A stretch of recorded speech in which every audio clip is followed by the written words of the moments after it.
Hi folks, welcome to our video series on evaluating jobs. This is our second video, and last time we were chatting we were saying that it's important to take the benchmark jobs that we would assess under the job evaluation system to get an idea if it's valid and if it's reliable.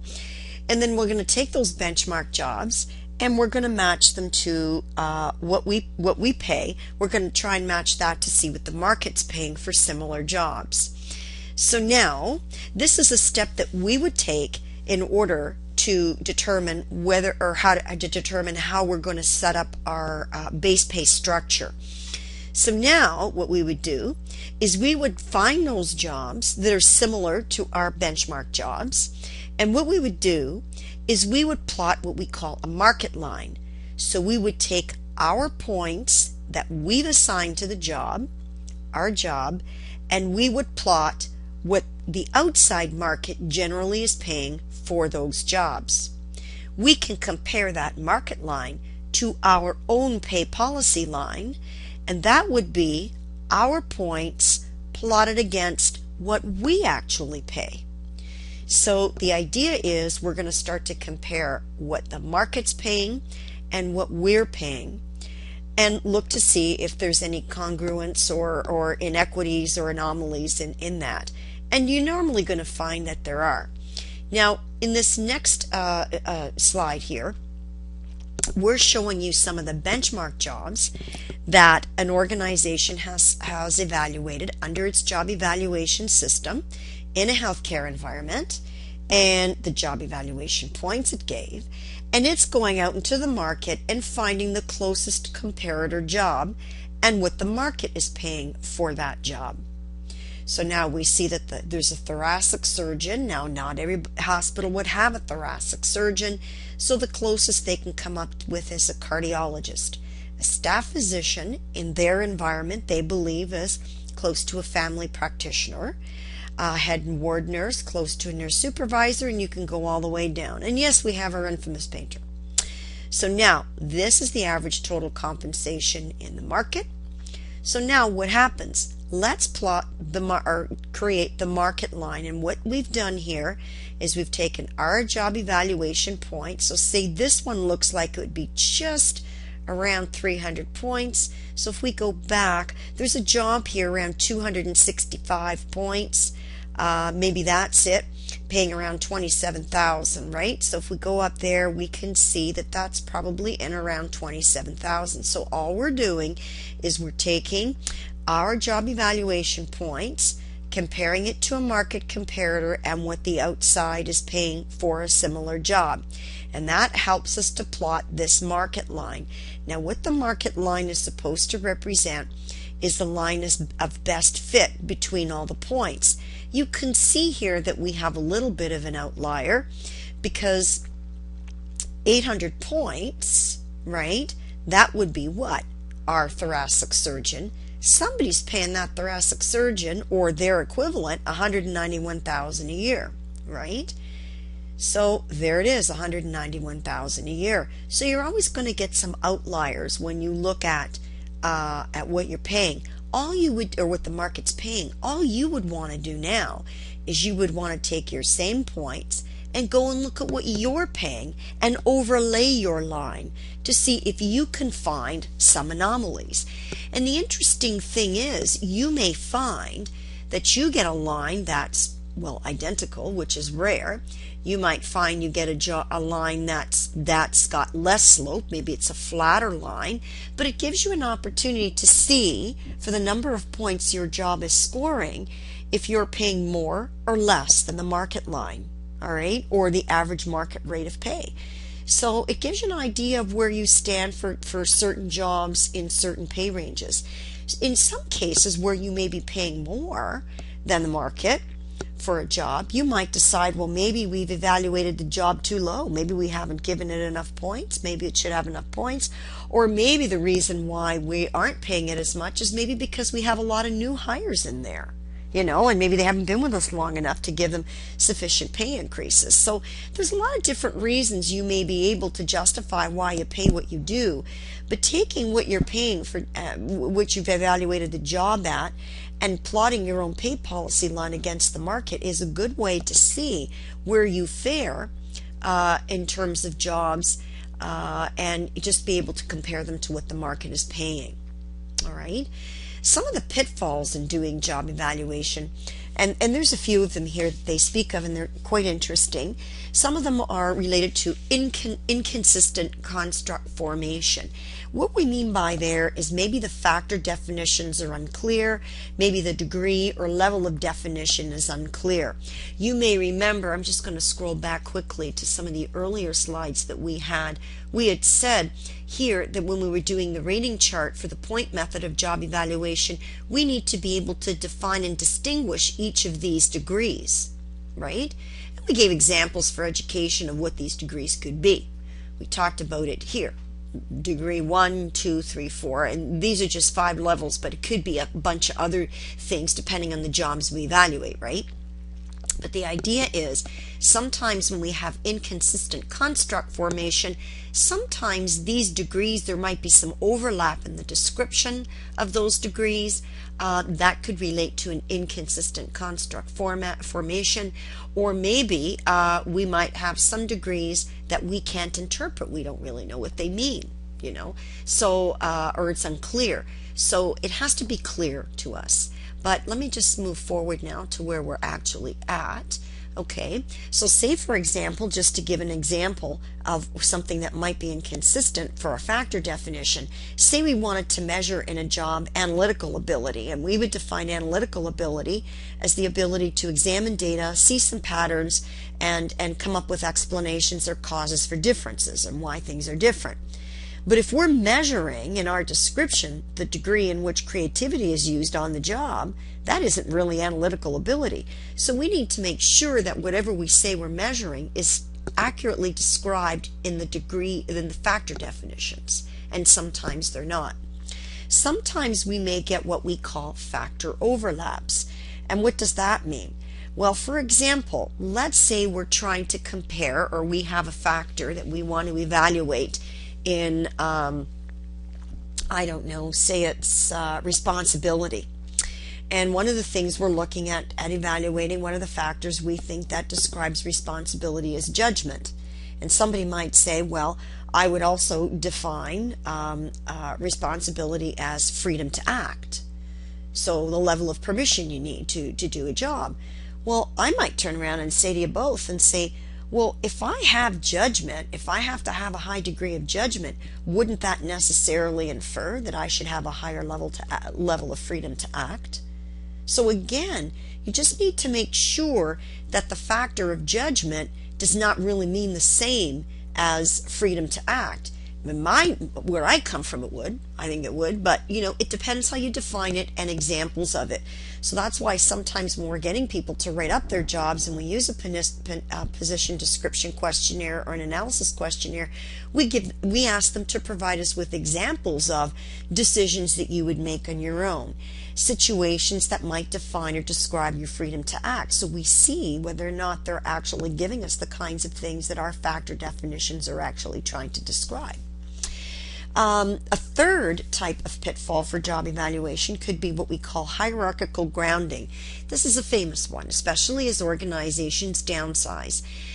What we mean by hierarchical grounding is, say for example, a controller is doing a job of doing some financial analysis work, but when we have an intermediate accountant doing it, some analysis work, we may tend to value it in terms of points a lot less than we do if a controller or an accounting supervisor, an accounting manager does it.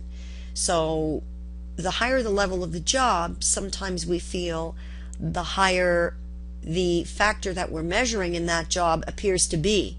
So that's why what happened is that as companies downsize and they get rid of middle management and they're pushing some of those functions down to people at lower levels of the organization, it's no wonder people are saying, well, hey, when the guy 2 levels above me did this job, they were getting paid more and they were getting a higher point factor assigned to their job because of the stuff that they're doing that I'm now doing. So maybe I should have my job reassessed. Well, can you blame them?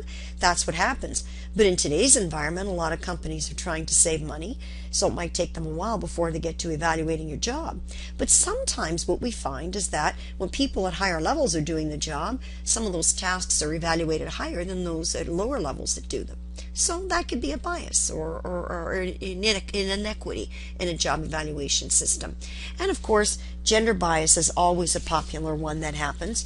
And there's many examples of what constitutes gender bias. Now, there are some in your textbook as well, and they're worth noting.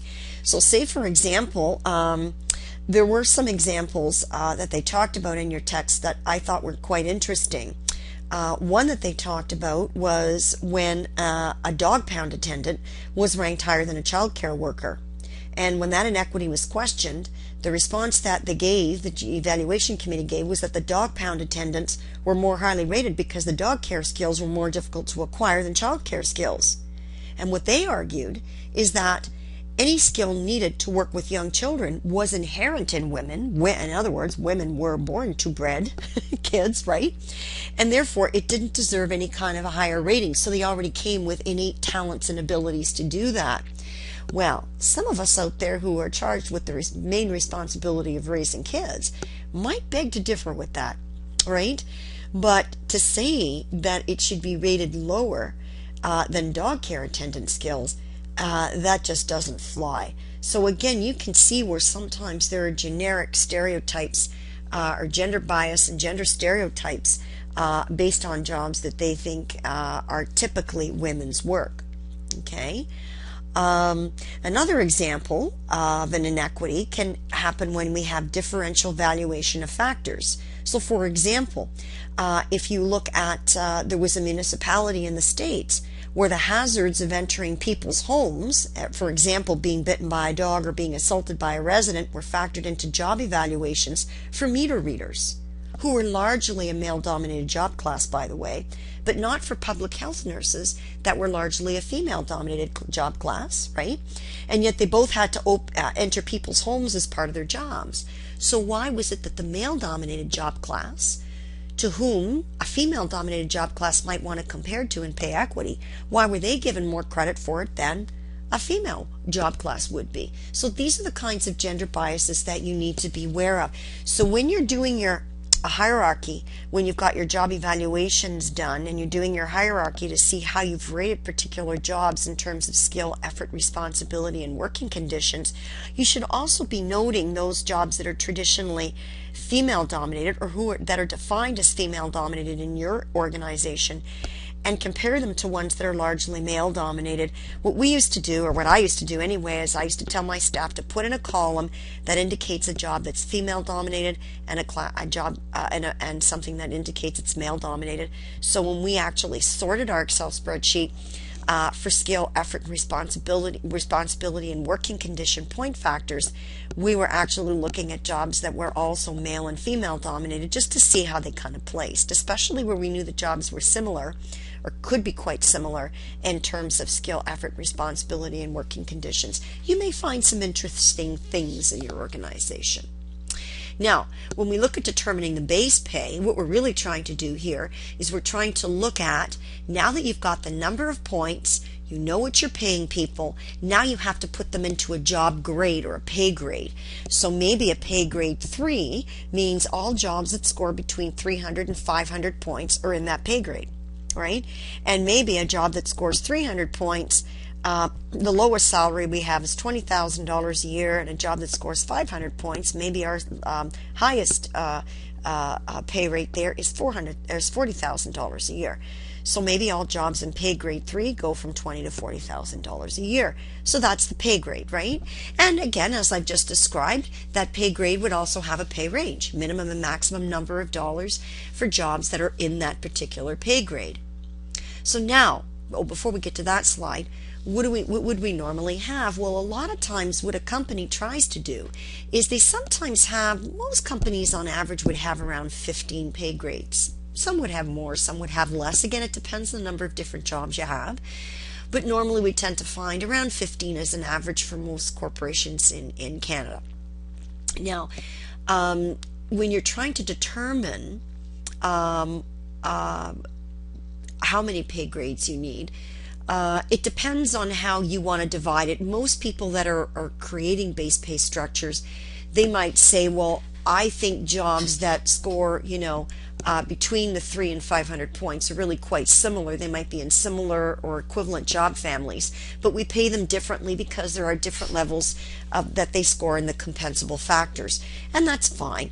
But you just want to make sure that you've got a pay range wide enough so that somebody who is in that pay range has an opportunity to move through the pay range and get a decent pay increase. Now, I described to you a pay range that starts at 20,000 and goes to 40,000. Clearly, that's a nice wide band. But sometimes what companies want to do is they may not want to have 15 pay grades. They might want to go from 15 maybe down to 12 or 10. Right? Because maybe they're trying to flatten the organization out a bit.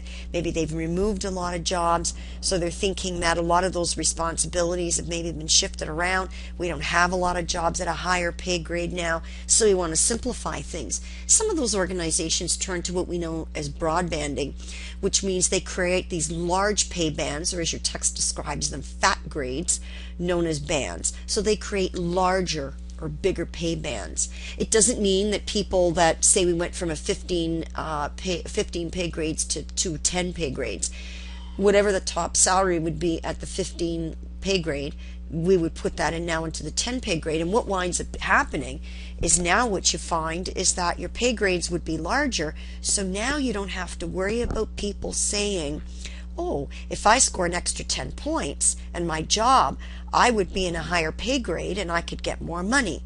So therefore, maybe I'm going to put in and I'm going to appeal my job evaluation hoping that I can get to the next level. Well, companies are trying to circumvent that by doing broadbanding. That way you stay in a pay grade.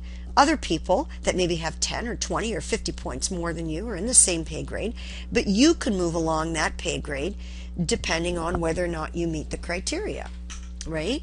And again, depending on what's the criteria going to be, well, usually it's based on things like seniority, performance, those kinds of things, right? So we'll talk about that in a little bit in terms of how you move through a pay grade, all right? But now, before we do that, let's go have a look at a base pay structure that a company might have. So we might have total job evaluation points and compensation level in terms of annual salary. This would be what you are paying in your organization. So say pay grade 1, no job scores less than 100 points in our organization, all the way up to, well, that looks like it could be 295 points or something like that, right? So that just means we pay between 30 and 35,000. Notice here, which is the median or the middle, that's about 32,500, right? So somebody at 32,500 would be in a pay grade 1, because it looks to me like pay grade 2 starts at around 33,000, right? Or 34,000 perhaps, but in around there, right? So pay grade 2 starts here, but notice there is this little bit of overlap, right? There is a little bit of overlap, and we find between pay grade 2 and pay grade 3 there's a little bit of overlap in here. Between pay grade 4 and even and pay grade 3, there's a little bit of overlap in there, and that's because sometimes people, if their job scores more points, so say they do score 700 points, so they don't really fit into a pay grade 3, but the skill, effort, and responsibility and working conditions are worth at least 40,000. Maybe they're worth 42,000. So we want to pay them. So there sometimes is overlap, but that's not necessarily a bad thing. Say, for example, you had somebody in a job, all right, and let's say that they were making 40,000 a year. They may be at the very bottom for a pay grade 3, but they're kind of in the middle or at the very bottom of a pay grade 4, but kind of in the middle for a pay grade 3. If a pay grade 4 job was posted, right, in your organization, a person might say, well, I might want to apply for that job, get a step up, even if I get an extra couple thousand a year. You see, now I'm in a pay grade 4. I have the opportunity to move up to the max, which is 50,000. The max in my pay grade now, if I'm a pay grade 3, is only going to be 45. So sometimes this bit of overlap allows a company to promote people from within to different pay grades, and yet give them a little bit of a ladder that they can climb financially as they get better at what they do. So it's all part of a little bit more like what a high involvement or a human relations type of organization would want to see happen, right? So that's how you can kind of apply your job evaluation points, and maybe create a pay policy line and some degree of overlap that would accommodate movement to different pay grades, but not have to pay them substantially more to get to that next pay grade, so that they have an opportunity once they're in that new pay grade to get a higher salary through their own merit. Now, we talked about movement through the pay range, and again, some of the common criteria are experience, seniority, and performance, right? You just want to make sure that you don't put somebody in the range that's too low, because they might get a little bit discouraged. You want to make sure that your good performers can get at least to the minimum of, or the midpoint of the range with some effort, and they can be considered good performers and get decent increases. Okay. Most organizations would make sure that performance was the main indicator of pay increases once people have had particularly enough time in a particular job, so that they could we could get an idea of whether or not they were competent in that job, and then kind of move them along. So we'd want them to be moving along largely once they've had some work history with us based on merit. All right. Now, the other thing we want to talk about too is where you have, and again, they're talking about, 3 to 15 pay grades, which we talked about before, but sometimes there are increments within those pay grades. So I know some of you are likely work in unionized environments. Say, for example, you worked in healthcare. You would notice they have what they call steps, and they might have steps within pay grades. So you might be able to progress within the pay grade on a step-by-step basis. One of the things that you have to be careful of, whether you're union or you're non-union, but particularly in a unionized environment, is that a lot of the jobs have steps within the pay grade. You need to make sure, and certainly your union would be doing this, to make sure that if you move from a step 2 to a step 3 or a 3 to a 4, that there's more than just a minor difference. Okay, it should constitute what we call a just noticeable difference. So what that means, it has to be significant enough so that if the person has actually earned that job, that pay increase, going from a step 2 to a step 3, it's significantly enough so that it makes a difference to them and it's motivating. It doesn't mean just because we work in a unionized environment that we don't want it to be motivating. Of course we do, right? So you got to make sure that if you are on these step systems where you have steps within each pay grade, that when people move from one step to another in the pay grade, that it's motivating enough to get them to do more performance-wise, so that they can earn their right to get to the next step. One of the problems we have in unionized environments is many times movement through that step system is determined strictly by seniority, and that's the most demotivating thing you could ever have for some of your top performers and some of your highly motivated people. Now, I just want to remind you to check your online course, make sure you know what's due this week and next week, and make sure you plan for what's coming up and what's due beyond this next week. I'll join you on the discussion boards. Certainly make your postings if you have any questions, or send me an email, and have a great week.